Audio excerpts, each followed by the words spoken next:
The snow whispered against the pine needles as the two sisters rode up the ridge, their horses wheezing plumes into the dusk.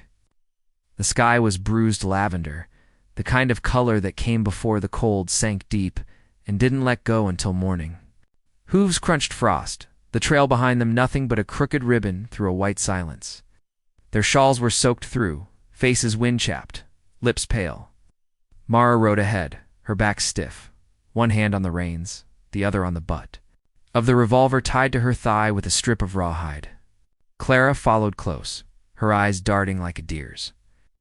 Jaw clenched against words she'd swallowed for days now. The cabin stood half-sunken into a slope, more shadow than structure, until the wind shifted and smoke revealed its chimney. Shutter flapped lazily. Light flickered behind the slats of fire, or a lantern. They paused just long enough to hear the groan of trees before Mara dismounted, boots thudding against the hard-packed snow. She helped Clara down. Steadying her sister with a hand that trembled from cold and not fear, she knocked 3 times. Firm and slow, the door creaked open an inch, enough for the barrel of a rifle to appear before anything else.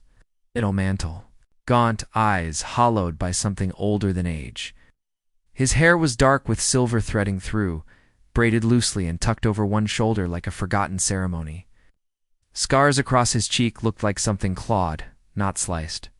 "We don't mean harm," Mara said, voice brittle with cold. "We just need the night. Maybe 2. He said nothing. The rifle didn't lower then. A slow nod, barely a breath of it. The door swung wider. Inside was warmer, but not by much. The fire and the stone hearth struggled, low and orange. The air smelled of wood smoke and pine sap, with a lingering edge of leather and oil. The furniture was spare, 1 rocking chair, 1 table with 3 legs. A coffee pot near the fire, a Navajo blanket folded atop a cracked saddle. Worn wedding dress might have looked more welcome than the two of them, shivering and mute as they stood there waiting for his word. "Sit," was all he said. They did. Clara moved first, grateful for the heat. Mara unbuttoned her coat slowly, watching the man. Eyes didn't follow her body. They followed her hands, the twitch in her fingers, the weight she carried. He stirred the fire with an old iron rod and dropped in a fresh log. The cabin creaked with the shift of wind against the timbers. When he poured tin mugs of coffee, he handed them over without ceremony, like passing tools. No sugar, no words. "Thank you," Clara said softly.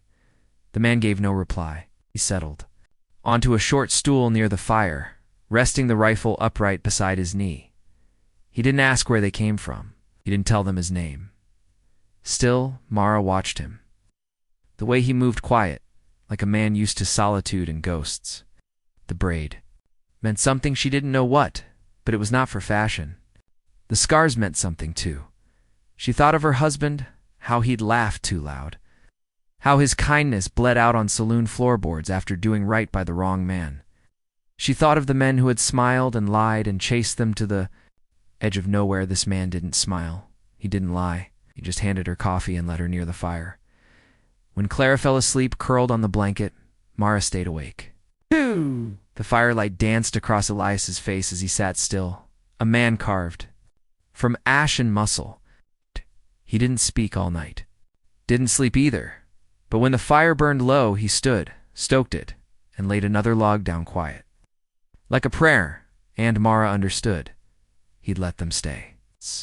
Not because he cared, but because something in him remembered what it was like to run, and in that silence, she felt safer than she had in months. The snow didn't fall, it settled, hour after hour, like a patient hand pressing down on the world. By the 3rd day, the windows had shrunk into tunnels of light, and the door groaned when Elias opened it against the weight of white. The world outside the cabin vanished beneath it. Trees became humps. Fences became lines under wool. The only thing left to measure time was the rhythm of the fire and the scrape of boots across floorboards. Inside, the warmth was shallow and slow to fill the bones. Mara awoke each morning breathless, tangled in her coat, haunted by flashes of gunfire and her husband's collapsed body beneath a hanging lantern. His eyes had stayed open even after the blood stopped blooming.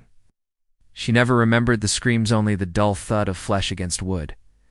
Clara didn't talk much anymore. She took 2 carving animals from a block of pine, her little knife never. Still, a fox, a horse, a small bird without wings. Her fingers moved carefully, but her jaw was always tight, teeth grinding softly when she thought no one could hear. She kept the figures in a line on the sill, facing the storm. Elias stayed outside when he could. Even with the cold, he chopped wood like it would forgive him. When he returned, he shed his coat near the stove, poured coffee, and sat with his back to them. He never asked why they ran. He didn't have to. One afternoon, Mara stepped into the shed, looking for kindling. The door stuck. Inside, it smelled of cedar, oil, and damp leather. Saddles hung in rows, their stitching mended with precision.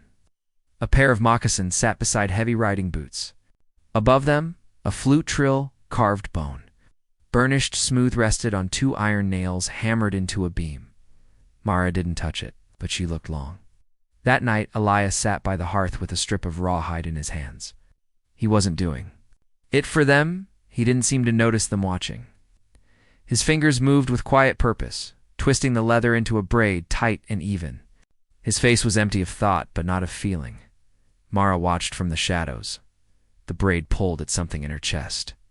Her husband had tried to make one once on their wedding morning, his hands too big, his smile too proud. It had fallen apart halfway down, and she'd kept it anyway. A memory of clumsy love. But Elias's hands knew what they were doing. This wasn't ceremony, it was something older, rhythm, a way of binding memory so it didn't unravel. She didn't speak. He didn't look up. But when he tied the braid off and placed it on the mantel, she felt a silence pass between them that didn't belong to strangers. Clara, searching through an old cedar chest tucked under the cot, found a shawl folded like a forgotten letter. It smelled of sage and smoke, woven with reds and browns that didn't belong to factory looms. She draped it around her shoulders like she'd always owned it. Elias glanced over, once, didn't speak. Didn't take it back. By candlelight, Mara stitched a button on her coat. Her fingers had steadied. The cabin had not become a home, but it had become a pause. And in the hush between snowflakes and firewood, she began to understand something about pain. It didn't always shout. Sometimes it just sat across the room, braiding itself into something useful. The wind came hard that morning, pushing through the trees like something angry. By noon, the sky had gone white, and the sound of the blizzard swallowed everything. Snow drove sideways, battering the cabin with a force that made the walls creak and the shutters groan. Elias moved through the rooms like a shadow, nailing planks against the weakest seams, checking the hearth, feeding the fire. Clara stayed near the cot, with the carved animals gathered like a small army at her feet. Mara helped where she could, though her limbs were sore and her breath still ragged from the cold nights. By dusk, visibility was nothing. Just gray and white and the shriek of wind-splitting pine. Then came the sound, faint but real, of hooves. Crunching snow, Elias froze mid-step, his eyes narrowing. Mara went to the window, but saw nothing through the swirling storm. Clara held her breath. A knock, too casual for the weather. Single sharp rap. Elias took up his rifle when he opened. The door, just a crack. The storm slammed into the room like a beast let loose. The man standing on the porch was lean, clean-shaven, despite the cold, with a black coat slick with wet snow and a smile that didn't reach his eyes. His hat was low, and something about him felt rehearsed. "Evenin'," he said, voice smooth as melted butter. "His name's Vel. I'm looking for 2 women came through these parts. Heard they might have sought shelter." Right. Elias didn't blink. "Storm's thick. Don't see much in it." "Well," Vel drawled, rocking on his heels, "some folks say they seen riders, 2 women, one older, one younger. Folks talk, you know. Figure I'd check. Ain't accusing no one of anything." Elias didn't move from the doorway. "Cabin's full." "That's so? You want warmth? Head east. Trapper's shack by the fork." Vel grinned wider. "It's kind of you to offer." He leaned slightly as though trying to peer inside. Mara, standing just out of view, could feel his gaze even through the wall. Clara hadn't moved a muscle. "Have a good night, friend," Elias said. Vel tipped his hat, too slow. "Sure. Reckon I'll be around." Then he turned, mounted his horse, and vanished into the storm. Elias shut the door and bolted it. For a long while no one spoke. The fire hissed from a fresh log Elias tossed on. Then, without looking at them, he crouched near the stone hearth, lifted the edge of a fur rug, and pried up a loose floorboard. From the hollow space beneath, he pulled a second rifle older.